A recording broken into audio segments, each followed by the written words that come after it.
Brother Joe ito ng Karaoke Pananampalataya at Katotohanan. I want to read the Bible from the book of Job, chapter 11, verse 13 hanggang 19. If you would prepare your heart and stretch out your hands toward Him, if iniquity were in your hand and you put it far away, and would not let wickedness dwell in your tents, then surely you could lift up your face without spot. Yes, you could be steadfast and not fear, because you would forget your misery. And remember, it is as waters that have passed away. And your life would be brighter than noonday. Though you were dark, you would be like the morning. And you would be secure because there is hope. Yes, you would dig around you and take your rest in safety. You would also lie down, and no one would make you afraid. Yes, many would court your favor. These words were from Job's friend, from Zophar. So that Job must, Zophar told these messages to Job so that he must repent. Remember, naalala niyo si Job, na nagkaroon siya ng mga pagsubok, nagkaroon siya ng, yung mga anak niya namatay, tinamaan ng mga kidlat, nasunog doon sa bahay. Pagkatapos, yung mga cattle niya, yung ranch niya nawasak, tinangay ng mga buhawi, ng mga tornadoes. Pagkatapos, hindi pa rin siya tumalikod sa Diyos, di ba? Nanalig pa rin siya. Dumating din sa kanya, yung siya naman na nagkasakit, nagkaroon siya ng cancerous skin disease. At wala siyang mapanggamot, wala siyang pambili. Marahil ay hindi na siya makalakad ng ganun na para pagalingin ng sarili. Kinukuha niya lang yung piraso ng mga shattered o yung mga piraso ng mga broken vessel o glass. Yung mga parang yung mga potsherds ay nang kinakayod niya. Natatandaan nyo na si Satanas, si Satan ay manikmanaog from earth to heaven. At ina-accuse niya ang mga tao. Kasama sa ina-accuse niya si Job, nasabi, kaya lang tapat siya sa iyo kasi pinagpapala mo. Alisin mo lahat ng tinatangkilik niya, kundi kasumpain yan.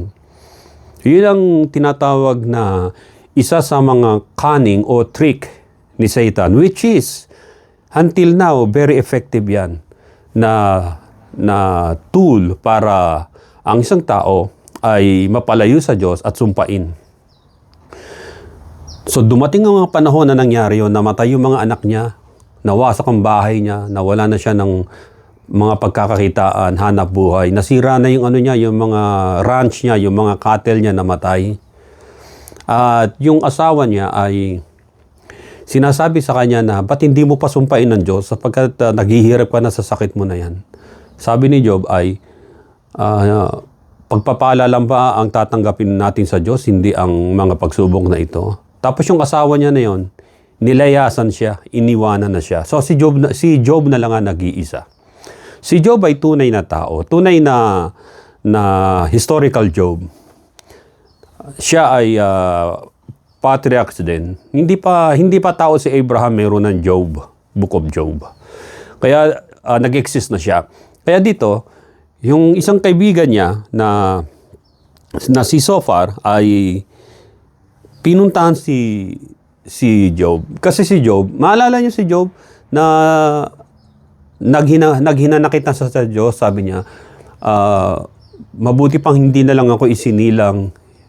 So dumating sa point niya na bilang tao, dahil sa paghihirap niya, ay naiisip niya na meron ba kaya talagang Diyos? Meron pa ba talagang Diyos na tunay na kumikilala o nagliligtas sa tao? Yan ang kalimitan tanong ng mga tao na dumadanas na tinatawag na pain and suffering. Meron pa kayang Diyos? Let me tell you something. Kapag meron kayong pain and suffering, doon nyo pang hawakan na merong Diyos. Doon nyo panindigan na God is with me. Kasama ko ang Diyos. Kasi, alam nyo kung bakit? Naghirap ng Panginoon Kristo ng tremendous na paghihirap doon sa Calvary. Kaya alam niya ang nararamdaman natin ng mga pain and suffering, lalo na yung mga nagkakasakit. Lalo na halimbawa, example, yung isang tao na tumaas yung alta pressure niya, yung nagkaroon ng hypertension, hindi ba parang puputok na yung ulo ninyo, hindi na kayo makapag-isip, hindi na kayo makahinga? Na alam natin yung heart attack ay silent killer yan. Pag tumaas yung dugo ninyo, lalo ngayon sa mga okasyon na to, darating ang Pasko, kakain ng marami ang mga tao, darating ang bagong taon, ganun din. Yung mga tinatawag na deadly food, tulad ng mga taba ng mga animals, taba ng mga karni ng baboy, ng baka, yan ang mga deadly na talagang pupuksain ang puso ng isang tao. Kaya makikita ninyo sa Biblia, di ba?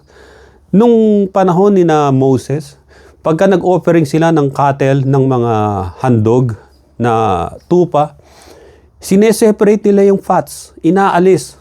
Pagkatapos ay nang unang sinusunog, ginagawang parang pangningas ng pangsunog nila ng kahoy.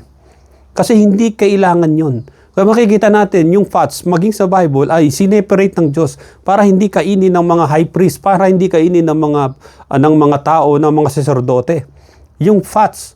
Kasi alam natin ay ng number one cause kahit sa modern time natin ng tinatawag na pagkakaroon ng mataas na blood pressure ng tao.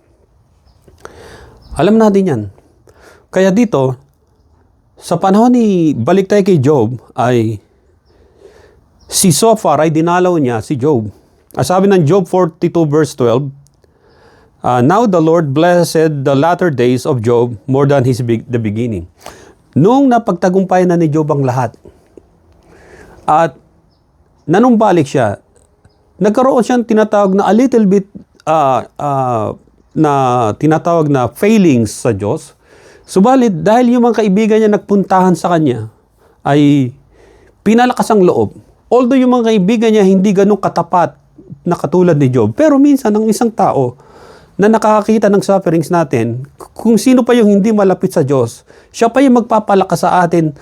Kaya mo yan, kaibigan, kaya mo yan, kapatid, bro, kaya mo yan, pare, kaya mo yan. Yun ang sasabihin, di ba? So, hindi natin nalalaman na pagka minsan, dinadala sila ng Panginoon sa atin para tayo palakasin at maisip natin, oo nga, tong isang kaibigan ko na to na hindi naman talaga to matapat sa Diyos at kumikilala ng lubusan sa Diyos, pero pinalalakas ng loob ko, ako pa kaya? Yun ang isang maganda na ehemplo na ginawa ni Job. Kaya sabi rito, nung kaibigan niya, if you would prepare your heart and stretch out your hands toward Him, ihanda mo yung puso at yung kamay mo ay iabot mo sa Diyos, papunta sa Diyos. Iyon ang tanda ng tinatawag na pagpapakumbaba doon sa Old Testament until now, sa New Testament.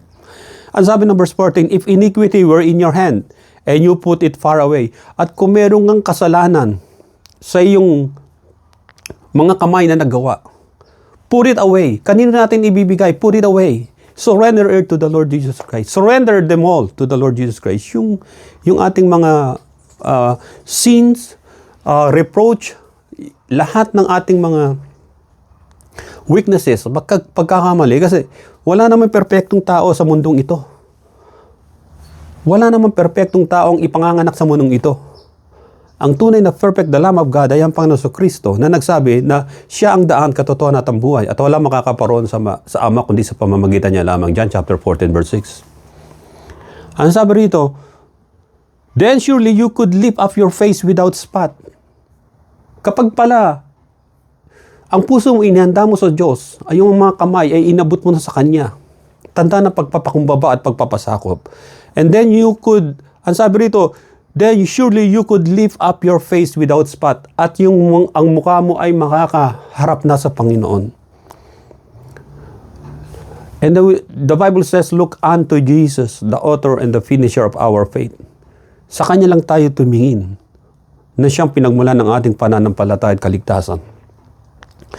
Yes, you could be steadfast and not fear. Hindi ka na matatakot sapagkat nandun na yung tinatawag na nararanasan mo na, nararamdaman mo na yung tinatawag na love and joy of the Lord sa iyong buhay. Because you would forget your misery. Makakalimutan mo yung misery mo na nangyayari sa iyo, yung mga pain and suffering natin. And remember, it is as waters that have passed away.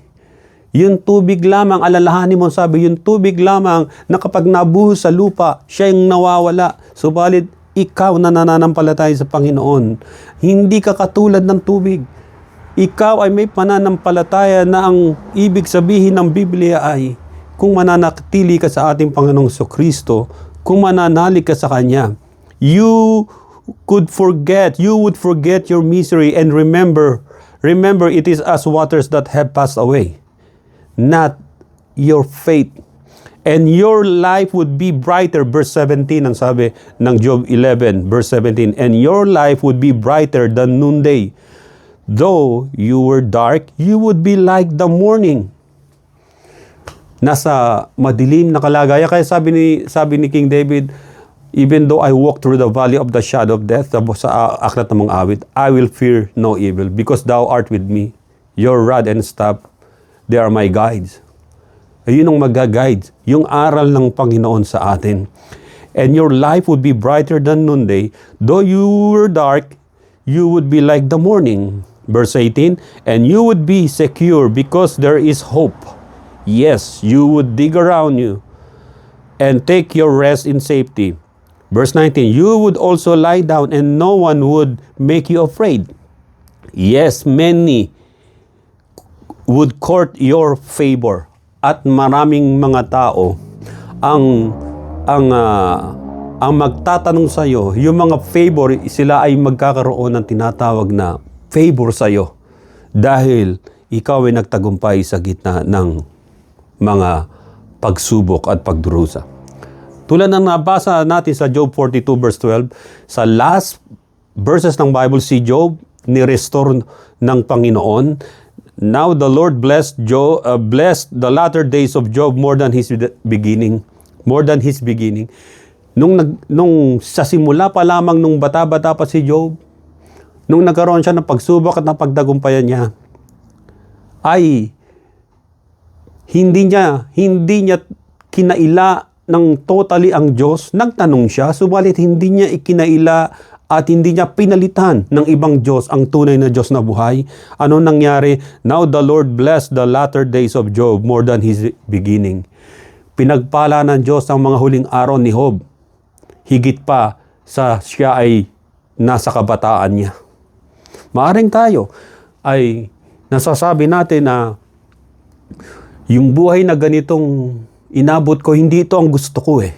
Lahat tayo may ganyang katwiran na hindi natin gusto ang nangyari sa atin. Sino ba naman may gusto ang nangyari sa atin kung tayo, yung tinatawag yung comfort zone natin ay nawala, yung tinatawag na yung mga capricious ng isang tao ay wala. Hindi nakuha.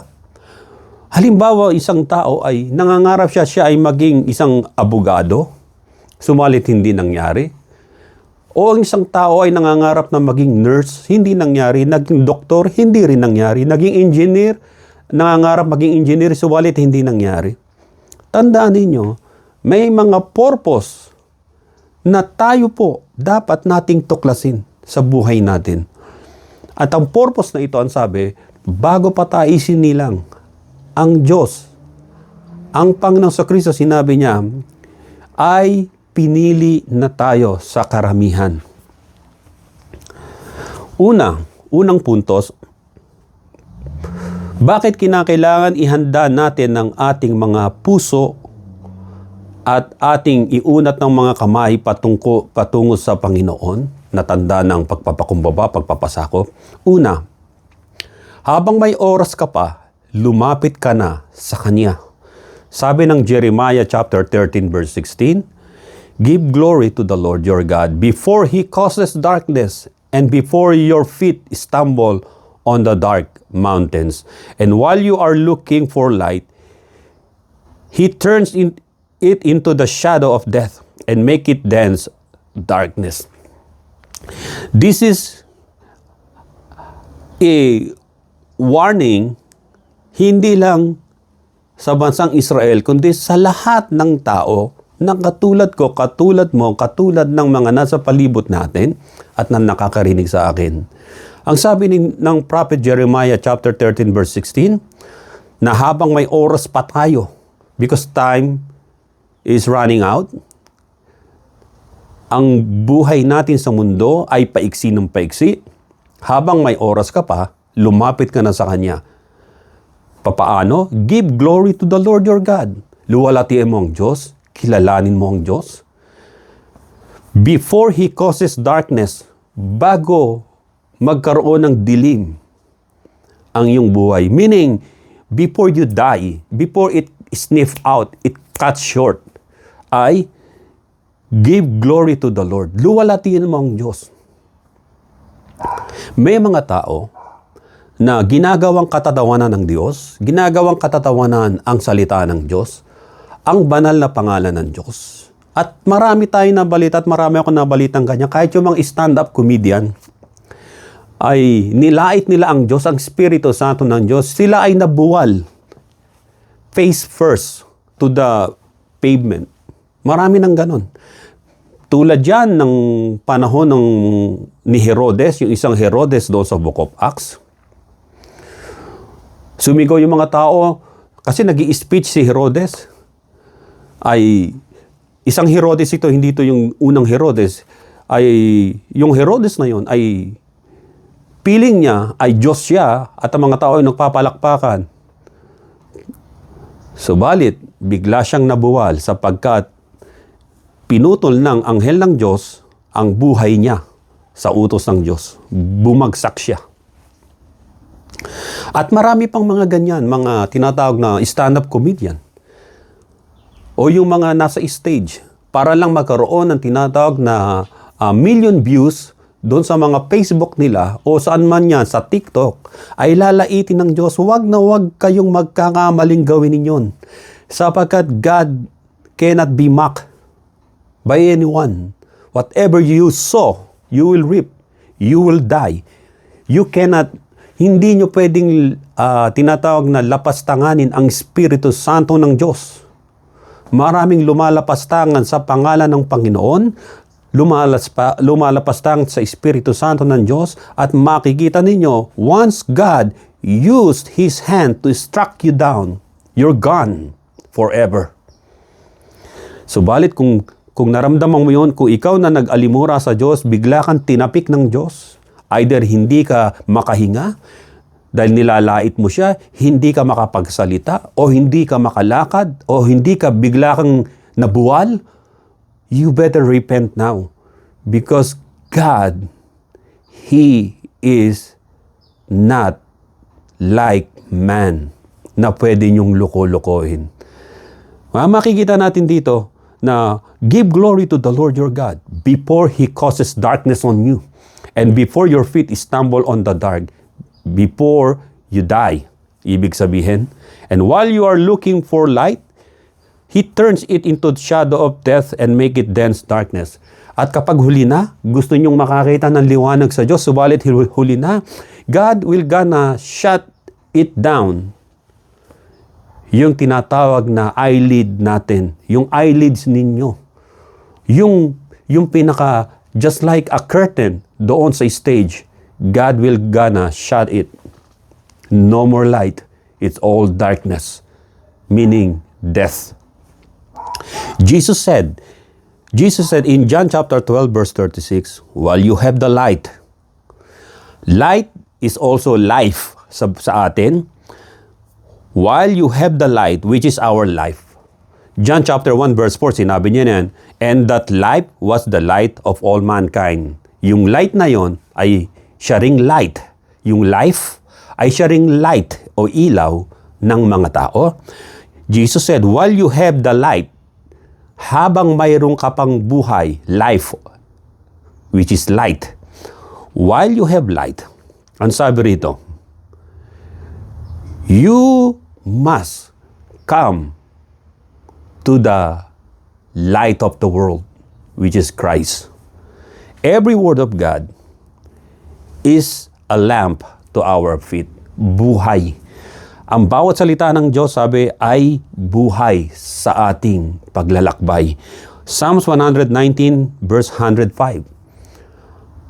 Ang sikreto ng paghaba ng buhay ng tao ay ang pagsunod sa salita ng Diyos na siyang lamp to our feet sa paglalakbay natin dito sa mundong ito. The Word of God is a path to salvation. Ikalawa, maglakad o lumakad po tayo patungo kay Jesus Christ lamang. John chapter 12 verse 35. Then Jesus said to them, "A little while longer the light is with you. Walk while you have the light." Ang tinutukoy niya ang sarili niya. Walk while you have the light. Sabi rito, a little while longer the light is with you. Ang nagsasalita ang Panginoon. Tandaan natin, si Jesus Christ, ang great light of the world. Siya ang light na pinaka author ng life na sinasabi, I am the light, Jesus said. Subalit sa ating bawat isa, meron tayong ilaw sa sarili natin, which is light na life. Ilaw at buhay. Yung mga buhay natin. Jesus said, John 12:35, then Jesus said to them, a little while longer the light is with you. A little while longer. Hindi tayo mananatiling magpakailanman o hahaba ang buhay natin dito sa mundo. In the process, we all gonna die. But Jesus Christ said, while you have light in you, walk while you have the light. Walk toward our Lord Jesus Christ. Lest darkness overtake you. He who walks in the darkness does not know where he is going. Ito ang commandments ng Panginoon sa atin, command sa atin na lumakad tayo patungo sa Kanya habang mayroon pa tayong ilaw. At kapag dumating yung panahon na darkness overtake you, meaning death, he who walks in darkness does not know where he's going. Kasi wala na siyang life sa kanya, wala na siyang ilaw, hindi niya nagawang sundin yung great light of the world which came from heaven na si Jesus Christ. Nasa kadiliman na siya ng kamatayan magpakailanman. At ang haharapin ng tao ay tinatawag na the final judgment of God sa huling panahon. Ikatlo, believe in the light. Si Jesus Christ ang source of life because He is the light. John 12:36, while you have the light, yung buhay nga natin, our lives, believe in the light. This is the great light of the world, si Jesus Christ, that you may become sons of light, upang kayo ay maging mga anak ng liwanag. Meaning, kayo ay mga heavenly sons of God. Children of God. These things Jesus spoke. Sa mundo natin ito, makikita natin ito ay panahon ng tinatawag na confusion. Marami mga tao ang confused. Confused sila sa gender nila. Akala nila sila ay babae, subalit sila ay mga lalaki. Akala nila sila ay lalaki, subalit sila ay mga babae. They were so confused. At alam natin yung confusion na yon ang nagbibigay nun sa mga tao, sa grupo ng mga tao o sa isang tao ay si Satanas. Because the devil came into this world to destroy yung buhay ng tao. To steal, to kill, and to destroy. Naparito ang Panginoon para bigyan tayo ng buhay na walang hanggan at siya ang ilaw at liwanag na nagbibigay buhay sa atin. Maalala ninyo na sabi ng Panginoon na ang isang tao raw po na siyang kumilala sa Panginoon ay meron siyang ilaw ngayon, ilawan. Ay yung ilawan na yon, hindi niya ilalagay yon sa isang kahon o box, tatakpan niya. Kinakailangan iliwanag natin yung ilaw na yon. Pag sinabi ng Biblia na meron lamang isang katotohanan tungkol sa gender ng tao, male and female lang, that was the original design ng Diyos sa tao, sabihin natin na ang liwanag ng Diyos na dapat sundin ay yung sinabi niya, either you are male or female. Kaya sabi ng Biblia na sa huling mga araw, ang mga tao po ay magiging napakasama. Ipagpipilitan nila yung kasinungalingan pinalitan ng tinatawag na 1 Corinthians chapter 6. Beginning verse 9, basahin nyo ron. Pinalitan nila ng kanilang kasinungalingan ang tinatawag na paglalang ng Diyos tungkol sa mga kababaihan at kalalakihan na dalawang gender lamang ang nasa sanglibutang ito. Meron nga ako narinig na isang preacher na nagsabi, hindi siya preacher actually, isa lang siyang nagko-comment. Sabi niya, yung mga namatay daw na tao, hindi naman malalaman sa DNA niya pag na-discover siya, pagdating ng panahon, naging fossilized na siya, yung mga namatay, kung yung namatay na yun ay dating homosexual, hindi malalaman sa DNA kung bakla siya o tomboy. Anong mapapag-aralan nila? Yung skeletal remains nila, yung hip bone nila, malalaman na ito ay babae. Kung ang hip bone niya ay malaki, at sa lalaki naman ay hindi. So, malalaman nila na lalaki yung may-ari ng fossilized bones na yun. So, maging ang science sa panahon na darating, pag nag-discovery ka, ilalagay sa kanilang mga term paper na ang na-discovery nila ay male. Although nung ikay nabubuhay pa nung matagal na panahon na yon, ay na nakalipas ay isa kang homosexual, pero ilalagay niya ay male. Hindi lang yon. Nung ikay namatay, ilalagay sa death certificate mo, isa kang male, either male o isa kang female. Kaya makikita natin, maging sa birth certificate mo, kapag yung history ng buhay mo, ng DNA mo, makikita nila na ikaw ay born male or born female.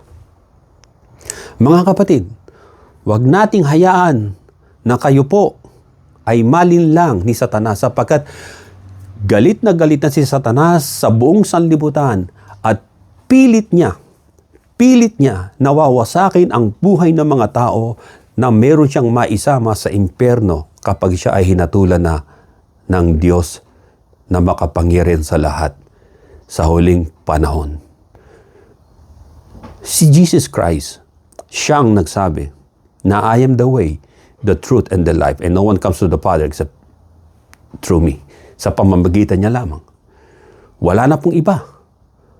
Ang pagpapakabait ay hindi ito ang susi para makapasok ka sa langit. Ang pagpapakabait, pagpapakabuti, ay ito'y daan para makilala mo ang katotohanan ng Diyos. Maalala ninyo yung isang sa Book of Acts, yung isang centurion doon na siya'y matuwid na tao. Subalit, hindi niya pa nakikilala ang Panginoon Kristo. Anong sabi ng Biblia? Na ipapadala sa kanya si Apostol Pedro. At siya'y matuturuan tungkol sa katotohanan tungkol sa buhay na walang hanggan. At iyon na yung nangyari. At hindi lang yun. Kung ikaw ay isang sabihin na nating mabuting tao, hindi ka naman gumagawa ng anumang kasalanan, tandaan natin na maganda yan para sa'yo. Subalit, ito ang katotohanan niyan. Kasi kung ang kaligtasan ay nakukuha sa paggawa ng kabutihan, meron tayong maipagyayabang na nagawa natin ito sa sarili natin. Kaya sabi ng Panginoon, ang mabubuting gawa ay maruming basahan pa rin sa atin. Basahan. It's rag. Dirty rag. Kasi, yung mabubuting bagay na ginagawa mo, ay may dahilan kung kaya't kayo gumagawa ng mabuti. Maaring sinasabi mo na ito lang ang daan para ako'y maligtas. Sa silong ng langit, ang pangalan lamang ng Panginoon Kristo ang ibinigay sa sukat ikaligtas ng lahat ng tao. Walang ibang pangalan. Kaya kung ikaw ay nagtitiwala sa sarili mong gawa, ano sabi ng Biblia? Na trust in the Lord and do not lean on your own understanding. Ang paggawa ng kabutihan ay ito'y tinatawag na moral values ng tao. Subalit na pinag-uusapan ng Biblia ay ang kaluluwa natin na kailangan maligtas mula sa minana nating kasalanan, wag mula pa doon sa pagsuway ni Adan. Hindi natin mababayaran ng paggawa ng mabuti ang kaligtasan ng ating kaluluwa. Kung ganoon ang mangyayari, maraming mayayaman at bilyonaryo ang papasok sa langit. Kahit galing sa nako ang kanilang pera, kung itutulong lang pala sa kabutihan, yung mga ninakaw nila, makakabawi sila. Pero hindi ganoon. Ang kaligtasan ay para sa iyong kaluluwa. Meron kang kaluluwa, meron akong kaluluwa. Ang physical nating katawang ito yung tinatawag na babalik sa alabok ng lupa pag tayo namatay. Subalit ang kaluluwa natin, ito yung pinaka-totality ng ating pagkatao, our soul. Yung ating memory, intellect, yan ang ating kaluluwa. Ito yung ating desisyon, consciousness natin. Ito ang ating kaluluwa. Ito ang haharap sa Diyos kapag wala ka sa Panginoon at walang pangalan mo sa aklat ng buhay na sa langit, ay hindi ka makakapasok sa karya ng Diyos kahit marami kang mabubuting bagay na ginawa. Remembrance lang yung paggawa ng kabutihan. Hindi ko sinasabi huwag kayo gumawa ng kabutihan sa kapwa ninyo. Subalit hindi ito ang tinatawag na tamang paraan para ikay makapasok sa langit. Ang pagtanggap kay Kristo bilang tagapagligtas ang makapagliligtas sa iyo. Sapagkat marami mga tao na hindi mayaman, na hindi makagawa ng kabutihan sa pamamagitan ng material. Yung mga mayayaman, maaring madali silang makagawa ng kabutihan dahil mayaman sila. At yung mga mahirap, ano na lang gagawin nila sa paggawa ng kabutihan? Maaring tumutulong sila, voluntaryo. Hindi pa rin sapat yun, kayong mahihirap na makapapasok sa langit dahil sa ginawa ninyo mga kabutihan sa tao. Kasi may pagmamalaki niya sa Diyos yan. O, kita niyo ako. Marami akong tinulungan. Lahat yan ay maraming basahan lamang sa Kanya. Maraming basahan. Kaya ang sinasabi ng Panginoon ay lumapit tayo sa Kanya. Lapitan natin ng Panginoon bilang Diyos at tagapagligtas. At ang kaligtasan ay para sa kaluluwa natin, hindi para sa mabuting bagay na ginawa natin. Parang maligtas tayo sa kapahamakan na darating, tanggapin ng ating mga kaluluwa ang ino-offer ng Panginoon Kristo na kaligtasan sa pamamagitan ng pananampalataya sa Kanya at pagtanggap. Maraming salamat sa inyo muli. Ito po inyong kapatid na si Brother John ng Karaoke Pananampalataya at Katotohanan. At pagpalaan kayo ng Panginoon. To God be the glory in Jesus' name. Everybody say, Amen and Amen.